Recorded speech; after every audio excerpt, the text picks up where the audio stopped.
Hey guys, welcome back to the Dermicon channel. I want to go ahead and take this moment to go ahead and make some clarifications and corrections on the second part of the tutorial, Baterp. The goal of the tutorial, of course, is to make sure you guys are getting as best accurate rules as possible so that you can use it as a game aid in your games as you learn. Understandably, sometimes things get a little either confusing by the way that it's filmed or mistakes are made, and we want to go ahead and clarify that. So with that in mind, here are the corrections that we needed to post as far as video 2 is concerned. The first thing I want to talk about is the line Kazakh who got shot by the Celestial Guard with a Spitfire but successfully had an armor save and had to make a guts roll. The first thing that has to happen is that the model must decide whether or not they're going to elect to fail or attempt to succeed.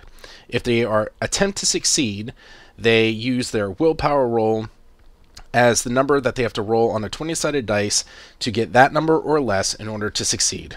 If they succeed, they can stay right where they're at and continue the fight. If they elect to fail, or if they fail the die roll, they're required to move half of the first movement value, never towards the enemy, but in a way that can either put them into cover if they're not in cover, or looking for total cover if it's possible, possibly by going prone or performing any other short movement skill. This happens when the model is fired upon, but in close combat, this kind of roll cannot be made. The next thing I wanted to review was when the Celestial Guard had a chance to change facing because the line Kazakh had moved up and was in his zone of control. The correct way to do it is actually to pre-measure out 8 inches and use that, and only to use this when there is some confusion. When the Highlander Grey had gotten within his zone of control, this was used primarily as an aid to help you guys see that the distance was clearly different. When the distance is clearly more than 8 inches, don't measure. When there is some question, pre-measure out 8 inches and only do that so that you're not giving away distances between models. The last point of clarification is that the Highlander Grey model had 2 shotguns, and when we rolled to see if he hit the Celestial Guard, we ended up rolling 4 dice. And this is actually incorrect.